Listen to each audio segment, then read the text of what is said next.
Mes bien-aimés dans le Seigneur, que la grâce et la paix de notre Seigneur et Sauveur Jésus-Christ soient avec vous tous.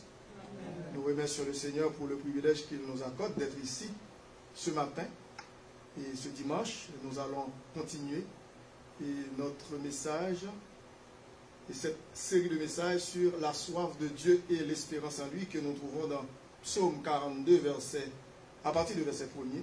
Alors c'est le psaume complet, mais aujourd'hui je vais lire le verset 2 et le verset 12. Verset 2 et le verset 12. Comme une biche soupire après des courants d'eau, ainsi mon âme soupire après toi, ô Dieu. Pourquoi t'as battu mon âme et gémis-tu au-dedans de moi? Espère en Dieu, car je le louerai encore. Il est mon salut et mon Dieu. Amen. Merci. Vous pouvez vous asseoir. La soif de Dieu et l'espérance en lui. C'est la suite du message du dimanche dernier. Et tout comme l'eau est indispensable à la vie physique, ainsi Dieu et sa présence sont indispensables à notre satisfaction et à notre épanouissement. Nous ne pouvons pas vivre sans l'eau. L'eau est très importante, elle est même indispensable. Eh bien, combien? À plus forte raison que notre Seigneur Jésus-Christ est indispensable pour que nous puissions vivre dans sa sainte présence. Nous avons expliqué dimanche dernier que les vrais adorateurs, les enfants de Dieu, les gens qui ont mis leur confiance dans le Seigneur, les chrétiens authentiques ont toujours faim et soif de Dieu et de sa grâce. Amen. Amen. Ils ont toujours faim et soif de sa présence. Comme il y a un cantique que nous avons l'habitude de chanter, j'ai soif de ta présence, divin chef de ma foi. Nous avons soif, nous avons faim et soif de la présence de Dieu, de sa grâce et de ses bénédictions, parce que nous ne pouvons pas vivre sans lui. Et c'est pour cette raison que Corée, qui est l'auteur de ce psaume, de complet, il lance un grand cri à Dieu. Lorsque nous regardons le verset 2, il a dit, comme une biche soupire après des courants d'eau. Une biche qui est la femelle du cerf. Comme je vous avais rappelé le cantique composé par l'auteur dans le chant d'espérance qui dit, comme un cerf altéré brame. Brame, c'est un grand cri que le cerf pousse pour avoir de l'eau. Lorsqu'il vit dans un endroit asséché ou sec, désertique, eh bien, le cerf a besoin de l'eau pour s'abreuver et la biche a besoin de l'eau pour s'abreuver. Qu'est-ce qu'il dit? La biche, c'est la femelle du cerf, comme je vous ai dit. Comme une biche soupire après des courants d'eau, ainsi mon âme, dit l'auteur de ce psaume, soupire après toi, ô Dieu. Donc, nous pouvons dire que vraiment les chrétiens authentiques, les vrais adorateurs de Jésus-Christ, ont toujours faim et soif de la présence de Dieu. Parce que nous ne pouvons pas vivre sans lui. Et comme Jésus-Christ le dit dans Jean 15,5, sans lui, nous ne pouvons rien faire. Le premier point que je vous avais parlé, c'est il ne faut jamais cesser d'avoir soif de Dieu. Parce que lorsque nous cessons d'avoir soif de Dieu, ça revient à diminuer l'intensité de notre désir des choses de Dieu. Amen. Ça diminue l'intensité, qui veut dire le désir de nous approcher de Dieu lorsque nous cessons d'avoir soif de lui. Et c'est pour cette raison que l'apôtre Paul pouvait dire dans Colossiens chapitre 3, à partir du verset 1er, Si donc vous êtes ressuscités avec Christ, il dit, cherchez les choses d'en haut, où Christ est assis à la droite de Dieu. Affectionnez-vous aux choses d'en haut, et non à celles qui sont sur la terre. Car vous êtes morts, nous sommes morts. C'est un paradoxe. Nous sommes morts, et notre vie est cachée avec Christ en Dieu. Et quand Christ, notre vie, paraîtra, à ce moment-là, nous paraîtrons aussi avec lui dans la gloire. C'est ce que l'apôtre Paul dit dans Colossiens. Et Jésus-Christ lui-même parle de chercher premièrement le royaume. Donc il ne faut jamais cesser d'avoir soif de Dieu. Parce que cela va diminuer notre désir de nous approcher de lui. Et cela fait baisser la flamme de notre amour et le zèle de le servir. Tout comme il a reproché une des 7 églises d'Asie mineure dans l'Apocalypse, pour les questions de l'église d'Éphèse, qui avait bien commencé. Les chrétiens du 1er siècle, à Éphèse, avaient bien commencé dans leur marche spirituelle, au point qu'ils pouvaient recevoir des éloges de la part de l'apôtre Paul. Et lorsque nous regardons dans Éphèse, dans Éphésiens, dis-je, dans Éphésiens, l'apôtre Paul loue ces chrétiens-là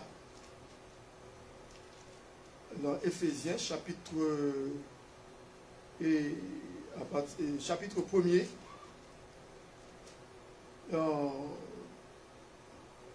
à partir du verset 15, il est dit, c'est pourquoi moi aussi, ayant entendu parler de votre foi au Seigneur Jésus, et de votre charité ou de votre amour pour tous les saints, je ne cesse de rendre grâce pour vous, faisant mention de vous dans mes prières, afin que le Dieu de notre Seigneur Jésus-Christ, le Père de gloire, vous donne un esprit de sagesse et de révélation dans sa connaissance, et qu'il illumine les yeux de votre cœur, pour que vous sachiez quelle est l'espérance qui s'attache à son appel, quelle est la richesse de la gloire de son héritage qu'il réserve aux saints.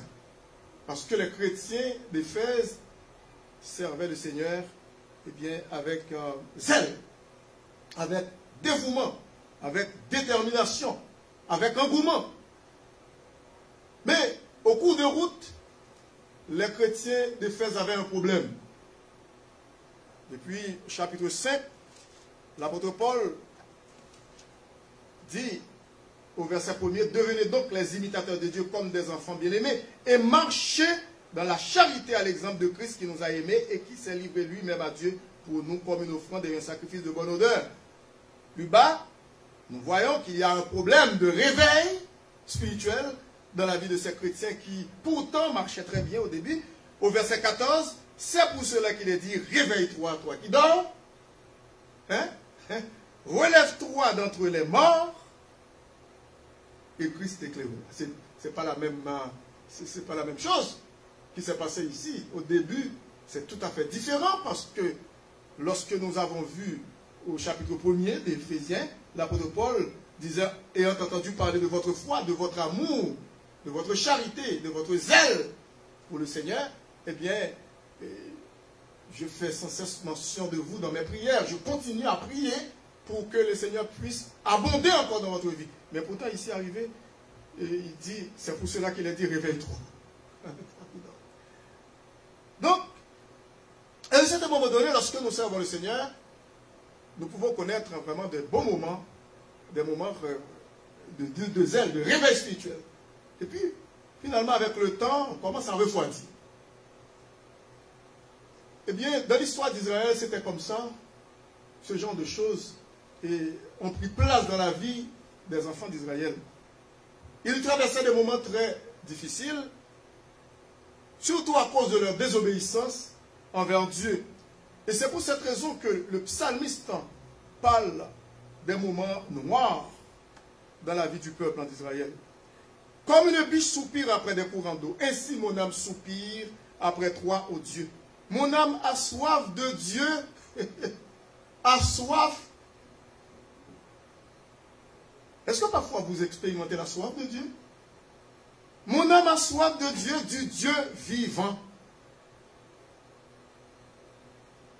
Comme je vous ai dit dimanche dernier, il y a une nostalgie qui s'est installée dans le cœur des enfants d'Israël à l'époque. Surtout lorsque nous avons connu des moments vraiment heureux, des moments bénis, des moments d'allégresse. Et puis finalement, ce temps est passé.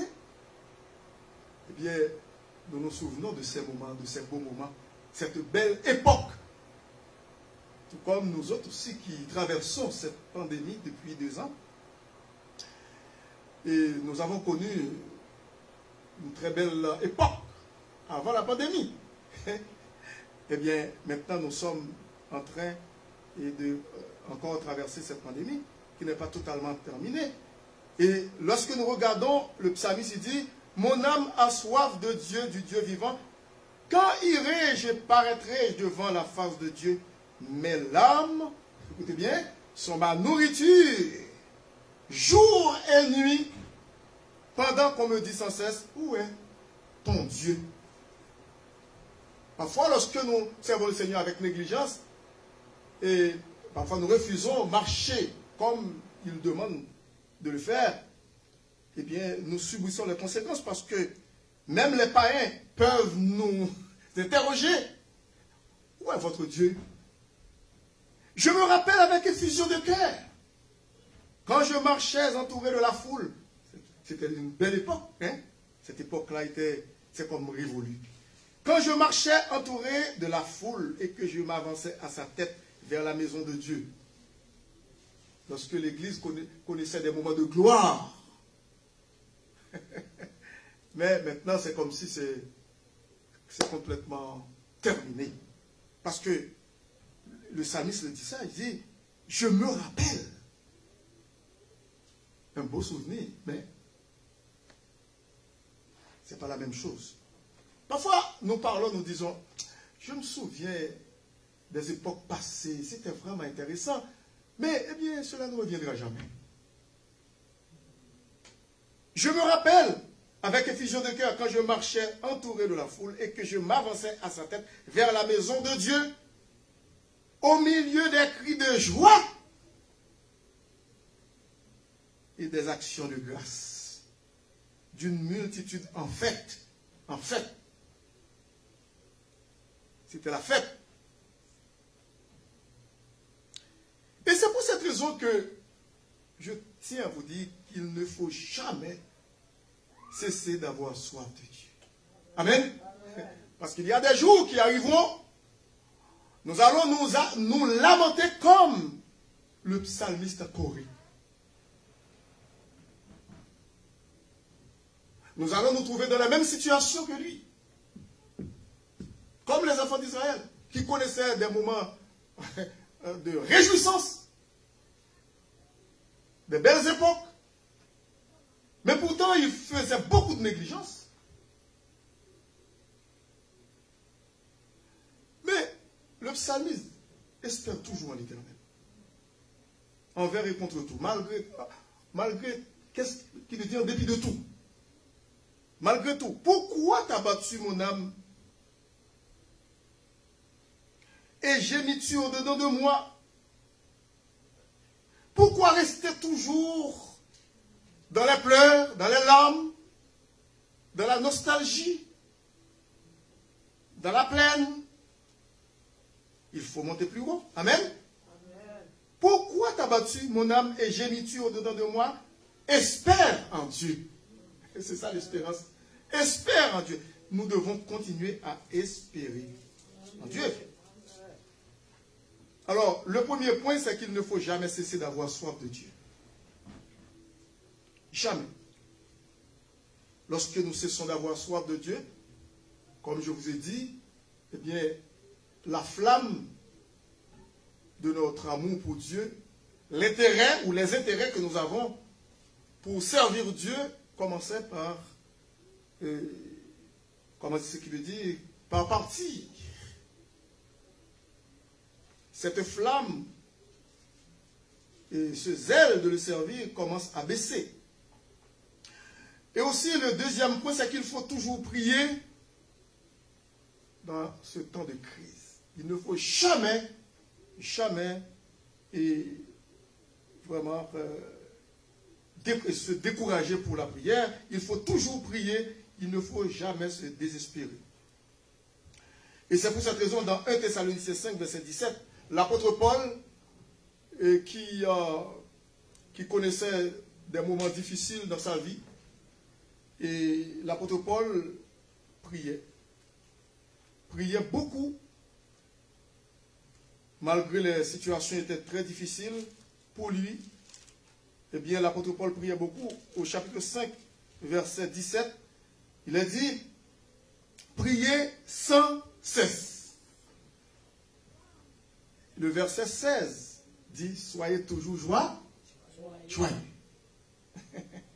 Priez sans cesse.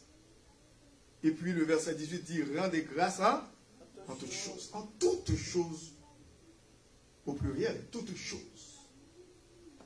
Qui veut dire, nous pouvons dire merci au Seigneur malgré nous sommes encore dans cette pandémie, mais nous pouvons rendre grâce à Dieu. Amen. Amen. Parce que nous pouvons dire jusqu'ici, il nous a secourus. Et bien, rendez grâce en toutes choses, car c'est à votre égard la volonté de Dieu en Jésus-Christ. Qui veut dire, lorsque nous rendons action de grâce à Dieu dans n'importe quelle situation où nous nous trouvons, c'est sa volonté. C'est ce qu'il nous dit. C'est la volonté de Dieu de lui rendre action de grâce en toutes choses. Il faut toujours prier. Il faut toujours prier et ne point se relâcher, dit Jésus-Christ. Dans Ephésiens chapitre 6, verset 18, eh bien, cela fait partie aussi des âmes spirituelles, parce que lorsque nous avons énuméré les âmes spirituelles d'Éphésiens 6, mais il est question de la prière aussi. Il faut toujours prier. L'apôtre Paul parle de la prière. Lorsque nous arrivons au verset 15, il est dit, au verset plutôt 18, faites en tout temps par l'esprit toutes sortes de prières et de supplications. Je veux dire, dans ce moment même, il faut toujours prier. Faites en tout temps par l'esprit toutes sortes de prières et de supplications. Veillez à cela avec une entière persévérance. Et priez pour tous nos frères et sœurs, pour tous les saints. Amen. Pour tous les saints, parce qu'ils traversent aussi des moments difficiles partout, à travers le monde. Nos bien-aimés, nos frères et sœurs qui sont dans les 4 coins du monde, dans les 5 continents, ils éprouvent les mêmes problèmes que nous sommes en train d'éprouver ici. Parce que c'est un problème planétaire. C'est pour cette raison que l'apôtre Paul nous demande de prier pour tous les saints. L'apôtre Paul demandait la prière alors qu'il était un homme de prière. Il était un homme de prière, mais pourtant il demandait l'assistance, le secours des saints pour la prière, des enfants de Dieu. Priez pour moi afin qu'il me soit donné quand j'ouvre la bouche. Où était-il? Il était en prison. En prison. Il connaissait son moment de déboire aussi. Il n'a pas connu une pandémie comme la nôtre, mais il était aussi dans une sorte de pandémie parce qu'il était incarcéré pour la cause de l'évangile. Priez pour moi afin qu'il me soit donné quand j'ouvre la bouche de faire connaître hardiment et librement le mystère de l'évangile pour lequel je suis ambassadeur dans les chaînes. Il était ambassadeur dans les chaînes romaines et que j'en parle avec assurance comme je dois en parler. Vous voyez qu'il veut dire, les déboires de la vie ne pouvaient pas empêcher l'apôtre Paul de prêcher l'évangile. Amen. Il ne soupirait pas. Il ne disait, Seigneur, il est temps de venir me chercher là, de me faire sortir de cette prison, de ce cachot. Non. Parce que je suis misérable, je ne peux pas prêcher l'évangile parce que je suis enfermé. Non. Au contraire, l'apôtre Paul a profité. La majeure partie de ces épîtres ont été écrites en prison. Amen. C'est pour cette raison qu'on peut dire, avec l'apôtre Paul dans Romains 8, 28, nous savons du reste que toute chose concourt au bien de ceux qui aiment Dieu. Même en temps de pandémie, toute chose concourt au bien de ceux qui aiment Dieu. Lorsque quelque chose arrive, un malheur, mais c'est pour attirer notre attention. Mais semble-t-il que parfois, nous les chrétiens, nous ne comprenons pas ça. nous ne comprenons pas que le Seigneur cherche notre attention. Ce n'est pas seulement aux païens qu'il commence à faire réfléchir à leur vie, à leur destinée, mais pour nous aussi, nous les enfants de Dieu, il cherche à attirer notre attention. Pourquoi? Parce que parfois nous nous comportons comme Marthe, la sœur de Marie, les deux sœurs de Lazare. Vous vous souvenez que Marthe était toujours occupée à des soins domestiques. Lorsque Jésus-Christ était venu les voir, hein, cette petite famille, les deux sœurs, Marie, Marthe et aussi leur frère Lazare, Jésus-Christ était venu, parfois il faisait l'étude biblique, pas parfois, mais chaque fois qu'il était allé dans ce foyer-là, il les instruisait sur la parole de Dieu. Mais lorsqu'il était là, eh bien Marie ne voulait pas laisser Jésus-Christ en paix, en repos. Elle s'accrochait à Jésus-Christ. Elle voulait à tout prix recevoir l'enseignement de sa parole. Parce que c'était primordial. Amen. Amen. Pourtant, Marthe était occupée à divers soins domestiques. C'est vrai qu'elle préparait pour Jésus-Christ aussi et ses disciples. Mais que Jésus-Christ a trouvé bon que Marie a choisi la meilleure. C'est ça. Celle qui ne lui sera point tentée. Et le reproche est venu tout de suite de la bouche de Marthe. Seigneur, tu vois que nous sommes en train de préparer pour toi et les disciples.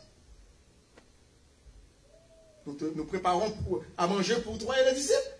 Tu laisses Marthe et Marie, dis-je, rester à tes pieds pour t'écouter parler. Et puis, elle me laisse toute seule.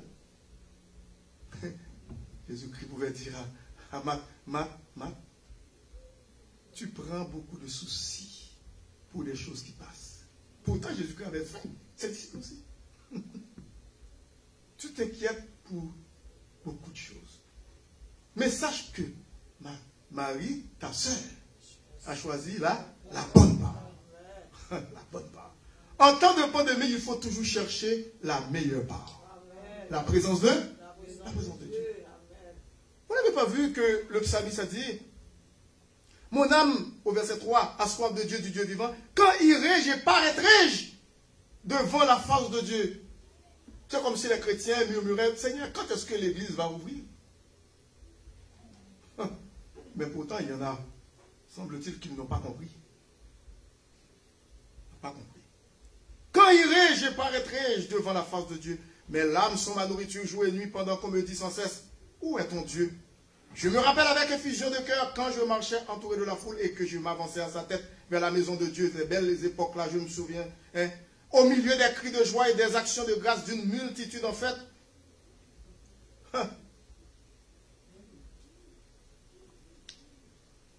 Il gémissait devant Dieu.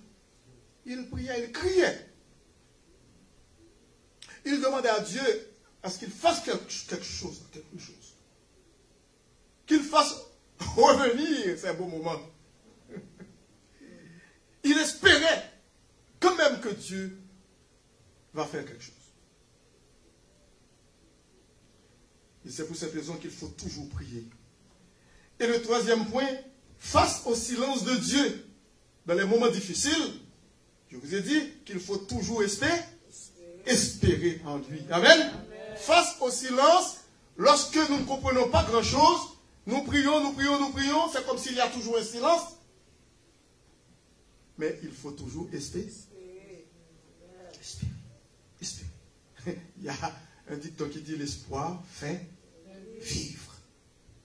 Oui. Quand nous espérons, on ne sait jamais. Peut-être ça va arriver. L'espoir fait vivre. Tant que nous vivons, il faut toujours espérer. Face au silence de Dieu, il faut toujours espérer. Le verset 6, c'est pour cette raison que lorsqu'il a présenté ses doléances devant Dieu, qu'il se rappelle des bons moments. Le verset 6 dit, pourquoi t'as battu mon âme et gémis-tu au-dedans de moi, espérant en Dieu, car je le louerai encore. Il est mon salut, mon Dieu. Je continue à louer le Seigneur en dépit de tout. Amen. Malgré tout. C'est ça, le troisième point. Face au silence de Dieu, il faut toujours espérer. Toujours. Il ne faut jamais se décourager. il ne faut jamais désespérer. Il ne faut jamais se relâcher. Et le quatrième point, c'est qu'il faut toujours prier pour que notre profond désir de la présence de Dieu puisse grandir en nous. Amen. Amen. Écoutez, l'apôtre Paul dans Galates 2:20 pouvait dire, j'ai été crucifié avec Christ. Et si je vis, ce n'est plus moi qui vis, c'est Christ qui vit en nous. Amen. C'est Christ qui vit en nous. Malgré les moments difficiles, mais nous savons que Jésus-Christ est là. Amen. Il vit en nous. Mon âme a soif de Dieu, du Dieu vivant.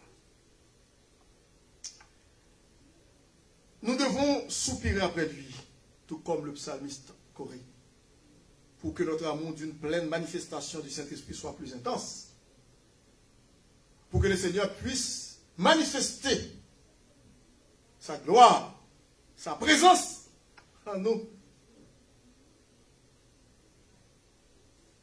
Nous devons faire nos délices.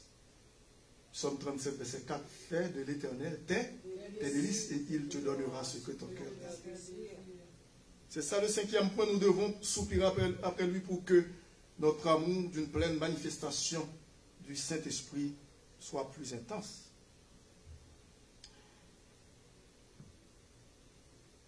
Le sixième point, c'est que nous devons crier afin que notre passion pour l'établissement du royaume et de la justice de Christ soit plus profonde. Cette passion. Jésus-Christ, c'est lui qui a fait cette prière. Il nous l'a enseigné. Lorsqu'il disait, notre Père qui es aux cieux, que ton nom soit sanctifié, que ton règne vienne. Oui, que ton règne vienne. Est-ce que vous avez l'habitude de prier pour que le règne de Dieu arrive? Mais oui. Est-ce que vous aimeriez vous installer dans ce monde pour la vie? Mais non. Bien que lui, il a un agenda. Mais nous devons, parce que c'est lui qui nous demande de prier comme ça. Que ton règne vienne. Seigneur, que ton règne vienne.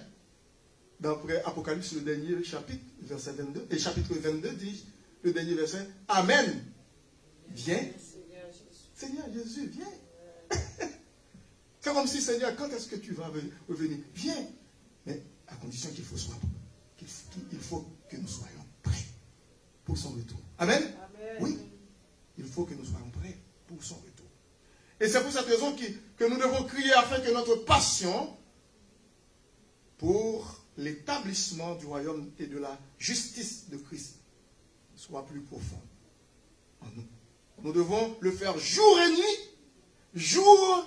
nuit, avec une soif sincère, tout comme le psalmiste Corée, tel une biche qui soupire après d'un courant d'eau, ou après des courants d'eau. En temps de sécheresse, cette biche soupirait à Dieu. En temps de sécheresse, elle désirait, cette biche, elle désirait ardemment d'étancher sa soif, d'abreuver sa soif.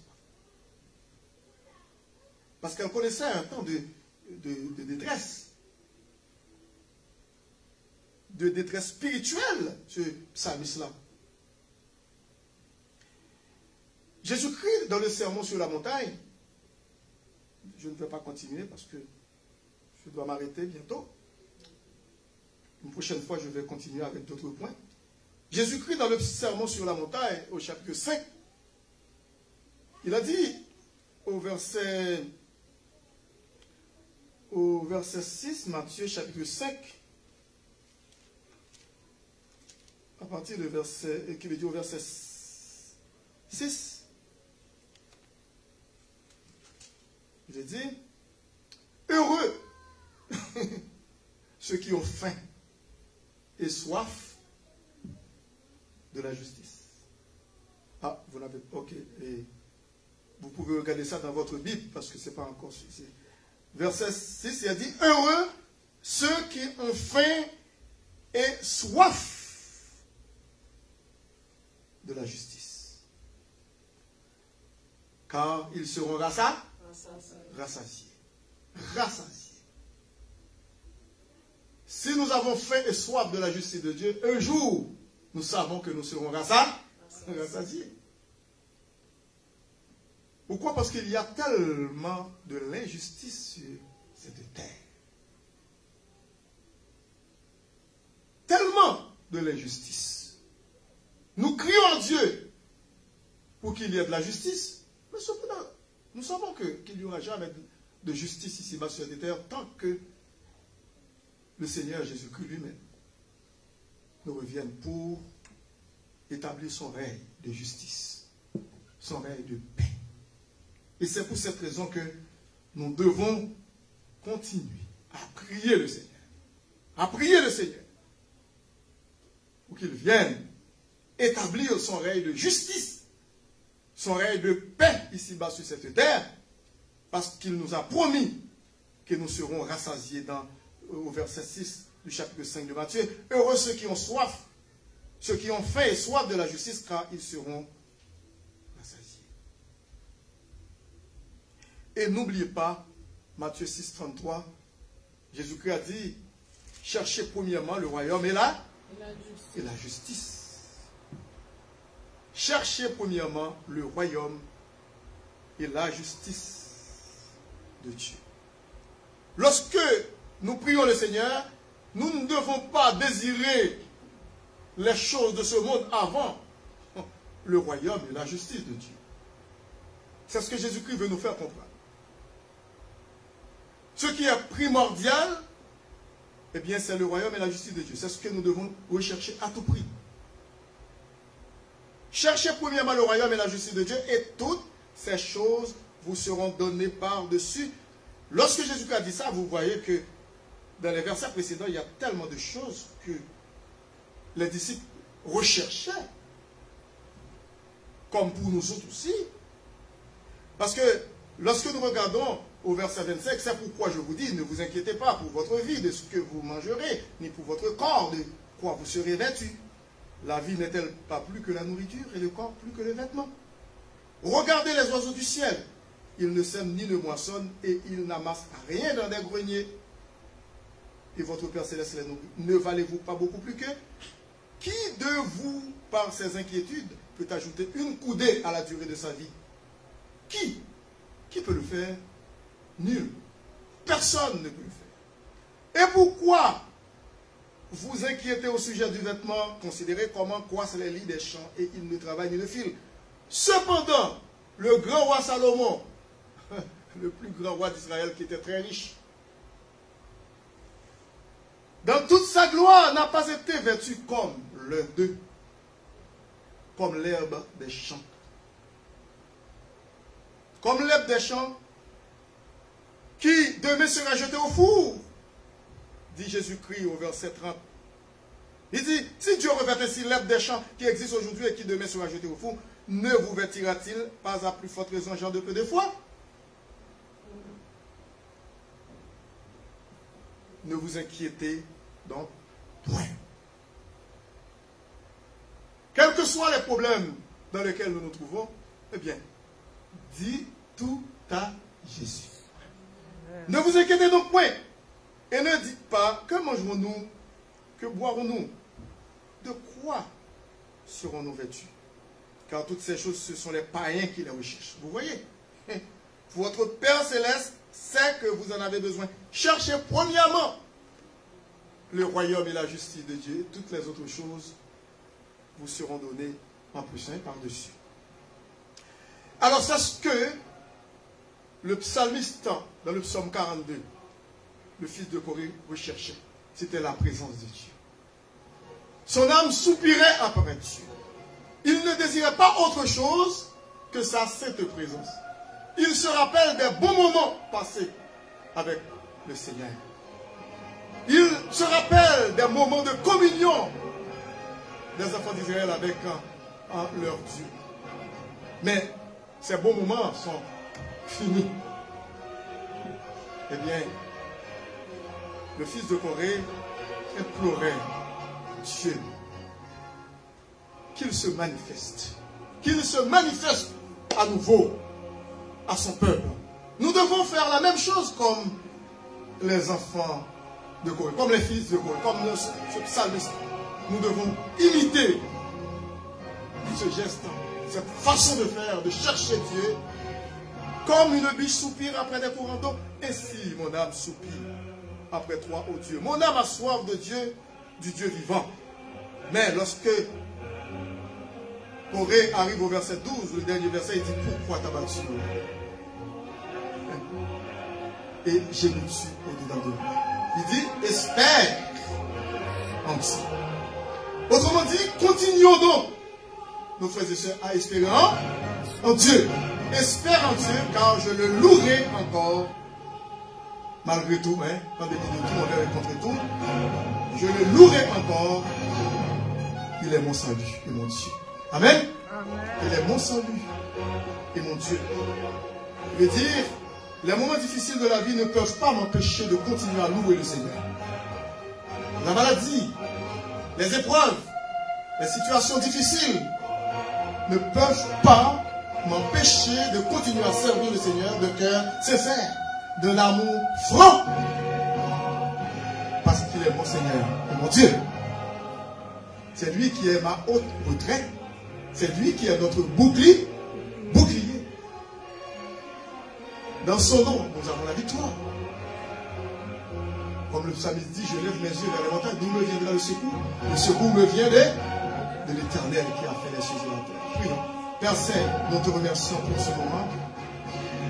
Passé dans ta sainte présence. Nous te remercions pour cette parole que nous venons d'entendre de ta part par ton Saint-Esprit. Cette parole qui nous rappelle des bons moments passés. Ces belles époques maintenant qui sont révolues. Tout comme les enfants d'Israël qui cherchaient ta sainte présence dans les moments difficiles. Le fils de Corée qui a écrit ce psaume sous l'inspiration du Saint-Esprit. Comme une biche soupire après des courants d'eau, ainsi mon âme soupire après toi, ô Dieu. Nous soupirons après toi. Nous voulons voir ta sainte présence manifestée dans notre vie. Surtout en cette pandémie dans laquelle nous nous trouvons. Ça fait quelques années, 2 ans. Je te demande de nous accorder ta force, ta grâce pour marcher de victoire en victoire et jusqu'à l'enlèvement de l'Église pour ta plus grande gloire. Nous te remettons entre tes mains, Père Saint, cette semaine qui débute.